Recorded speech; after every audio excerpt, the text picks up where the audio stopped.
ठीक है।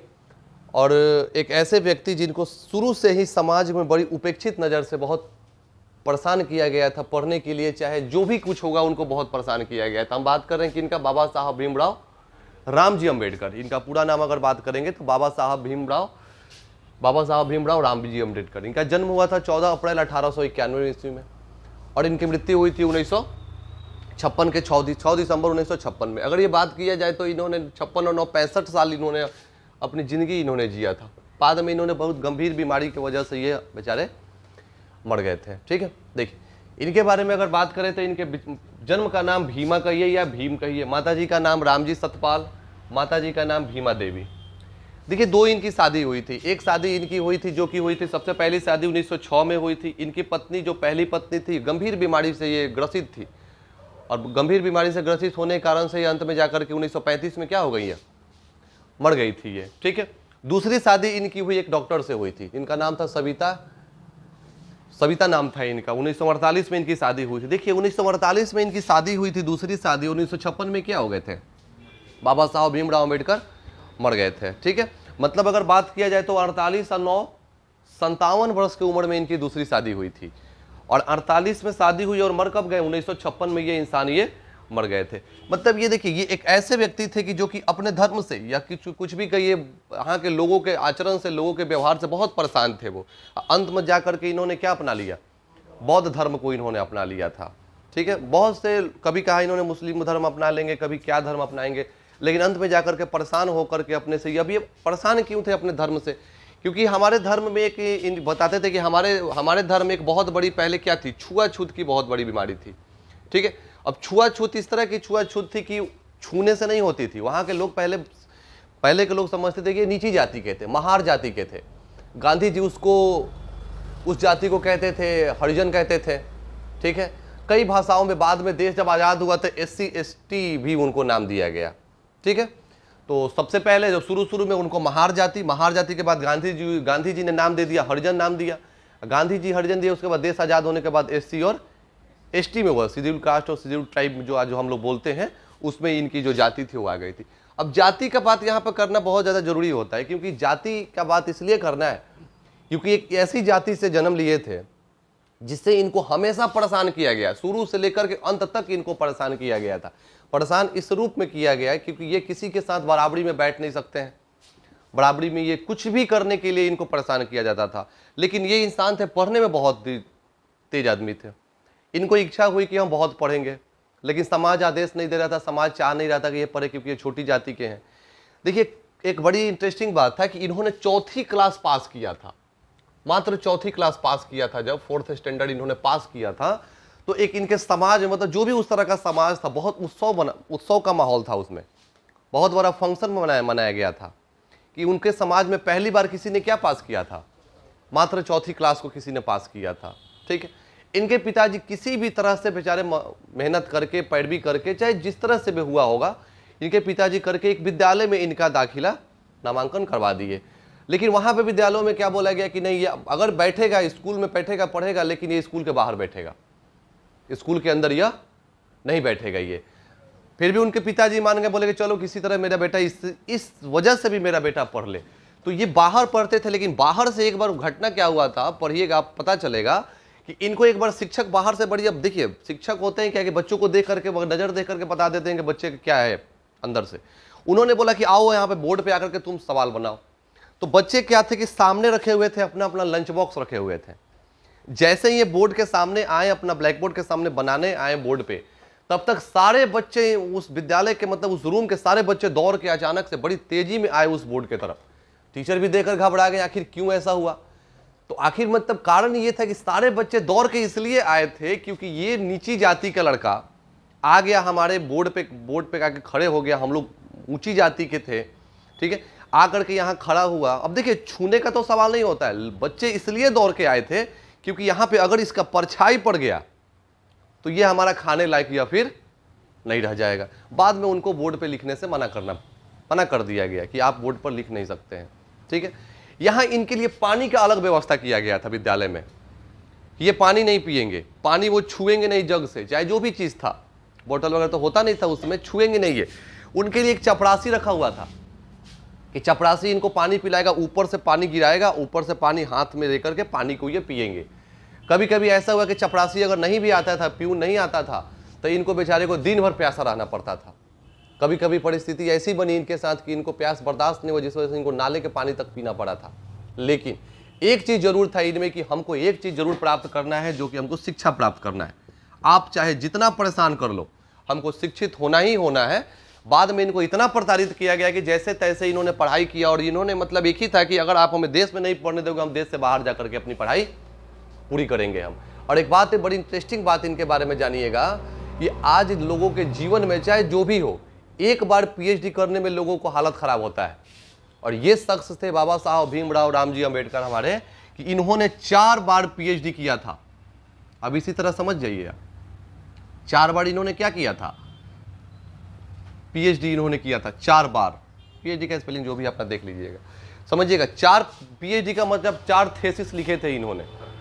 एक पीएचडी करने में लोगों की जिंदगी तक बीत जाती है, नहीं भी होता है किसी से, ठीक है। बहुत सी किताबें लिखी इन्होंने, बाबा साहब भीमराव अंबेडकर ने हमारे। अब इतना बात जान लीजिएगा, जो किताबें इन्होंने लिखी थी उसी किताब पे जाकर के आज भारतीय रिजर्व बैंक है उसकी स्थापना हुई थी, हुई है। आज भी रिजर्व बैंक चल रहा है, हमारा पूरा बैंकिंग सिस्टम चल रहा है इन्हीं के किताब के वजह से। किताब क्या है कैसा, वो अगले हम पार्ट में देखेंगे जब क्लास लेंगे तो।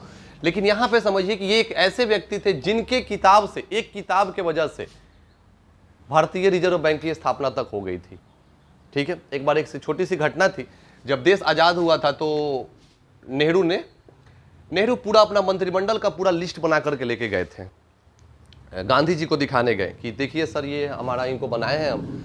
तो गांधी जी ने पूछा कि इसमें अंबेडकर का नाम नहीं है, अंबेडकर का नाम तो देना चाहिए ना, अंबेडकर का नाम तो नेहरू पसंद नहीं करते थे इनको। देखिए राजनीति की बात हम नहीं कर रहे हैं, नेहरू इनको बिल्कुल पसंद नहीं करते थे, पसंद तो गांधी भी नहीं करते थे इनको, लेकिन इनको एक्सेप्ट करना पड़ा था क्योंकि इनके अंदर क्या थी, विद्वता थी इनके अंदर, मतलब बहुत विद्वान आदमी थे ये। इनको एक्सेप्ट किया गया, नेहरू ने कुछ बोला नहीं उस समय। बाद में अपने कैबिनेट मिनिस्टर में, मतलब जो भी मिनिस्टर थे उसमें इनका नाम ऐड करना पड़ा, किनको, बाबा साहब भीमराव अम्बेडकर को। और ये बात जान लीजिएगा कि पहले भारत के कानून मंत्री बने थे ये।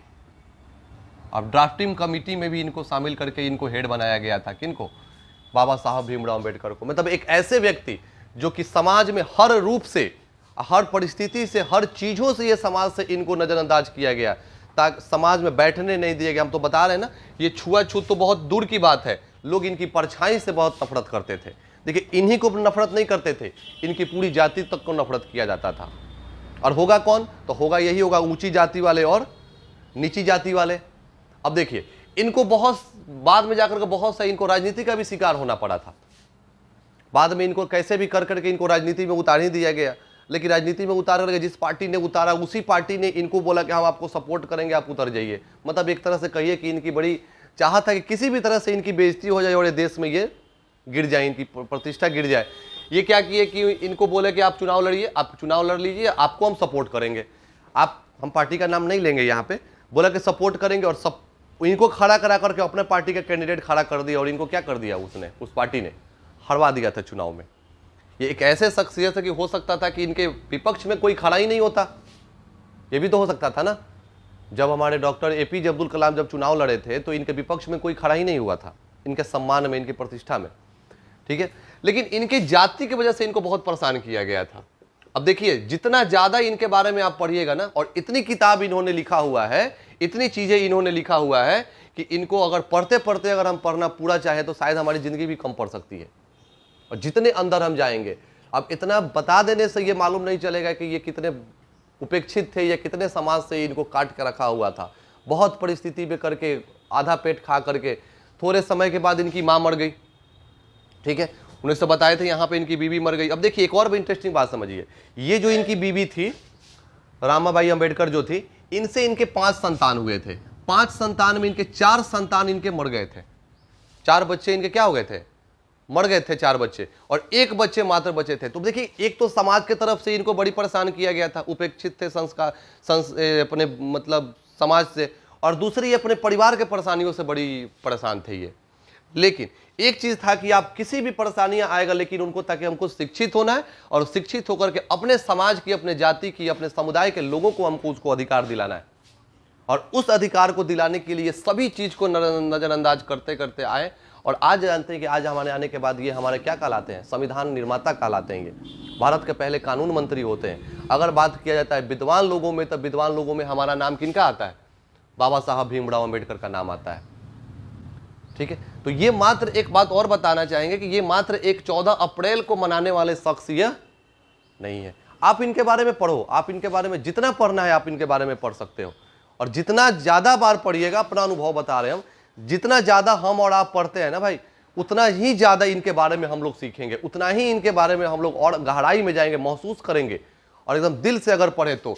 बाबा साहब भीमराव अम्बेडकर, आज देखिएगा, आज तो जाति का हिसाब से बहुत दूरियां मिट गई हैं, छुआछूत हुआ या बड़ी जात छोट जात में आज भी है समाज में, लेकिन बहुत हद तक मिटा हुआ है।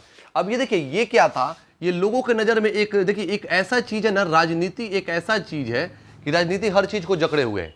राजनीति अंत अंत तक इनको भी अपने अंदर समेट करके, राजनीतिक लोग की बात कर रहे हैं हम, इनको समेट करके, चाहे कि ये किसी भी तरह से ये बदनाम हो जाए, किसी तरह से ये। और एक और चीज देखिएगा, आजकल नेताओं में बस एक राजनीति की तरह से वोट लेने के लिए इनको इस्तेमाल किया जाता है। ये बात थोड़ी सी कड़वी है, लेकिन एकमात्र वोट लेने के लिए इनको, अब देखिए इसलिए वोट लेने के लिए इनको इस्तेमाल किया गया है, आज किया भी जाता है, क्योंकि इनका जन्म 1891 में, मृत्यु 1956 में।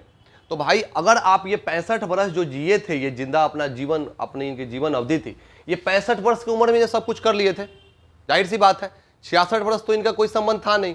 65 वर्ष में जितनी उपलब्धियां इन्होंने हासिल की खुद के लिए, देश के लिए, अपनी जाति के लिए, अपने समाज के लिए, 65 साल में इनको लोगों ने नहीं पहचाना। इनको आप यहां पे आकर देखिएगा, भारत का सबसे बड़ा राष्ट्र पुरस्कार भारत रत्न इनको कब मिला है, 1990 में मिला। अगर ये राजनीति के शिकार नहीं हुए होते तो इनको भारत रत्न पुरस्कार मिलने में 34 साल नहीं लगा होता। आप यहां पे देख पा रहे होंगे, 1956 में मर गए थे, और भारत रत्न कब मिला करके इनको, 1990 में। 34 वर्ष क्यों लगता है इनको भारत रत्न दिलने में? क्यों इसलिए लगा, क्योंकि लोगों को इनके नाम से, इनकी जाति से, इनके समुदाय के लोगों से क्या लेना था, वोट लेना था, और ताकि हम दे देंगे और वोट हमको मिलेगा इनके, वो इनके जाति से, समझ रहे हैं ना। लेकिन एक बात इंटरेस्टिंग समझिएगा, ये जवाहरलाल नेहरू थे, ये अपने जीवित जीवन काल में प्रधानमंत्री रहते हुए भारत रत्न ले लिए थे। बात को समझिएगा, भारत रत्न अंतिम वहां पे, मतलब प्रधानमंत्री से बिना हुए मिलता ही नहीं है किसी को भारत रत्न पुरस्कार, जो प्रधानमंत्री हो।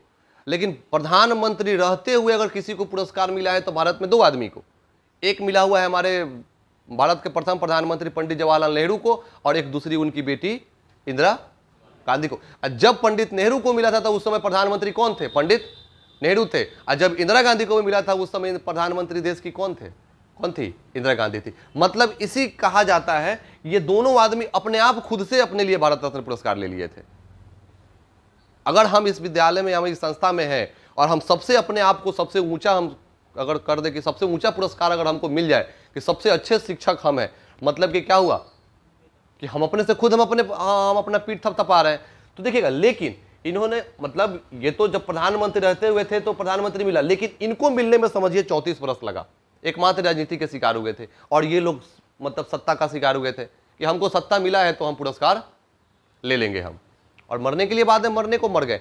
तो एक तरह से आज भी देखिएगा, आज भी अगर कहा जाए तो बहुत बेकार लगेगा लोगों को, लेकिन आज भी इनको भाई मेरे एक वोट के लिए ही इस्तेमाल किया जाता है। आज भी, आजकल कुछ युवा लोगों को देख रहे हैं कि इनके प्रति थोड़ा सा जागरूकता है, थोड़ी सी इन पे जानकारी लेने की इच्छा है, लेकिन एक समझिए कि 90% जो ये नेता सब है, सबका सब वोट के फेर में लगा हुआ है। तो एक ऐसी जाति जिनको बड़ी उपेक्षित था, इनके बारे में जितना आपको पढ़ना है आप पढ़िए, समझिए। आगे हम लोग देखेंगे इसके बारे में, एक और 2-3 हम पार्ट ले लेंगे, समझेंगे इनके बारे में। जब शुरू किया है तो पूरे क्लास को हम लोग लेंगे इनके बारे में। कुछ किताब है, किताब भी बता देंगे कि वैसा कौन सा किताब है जिनकी वजह से रिजर्व बैंक तक का स्थापना कौन हुआ, और इन्हीं की किताब से हुआ था। ये बात यहाँ पे याद रखिएगा। कानून मंत्री बनना भी छोटी मोटी बात नहीं होती है।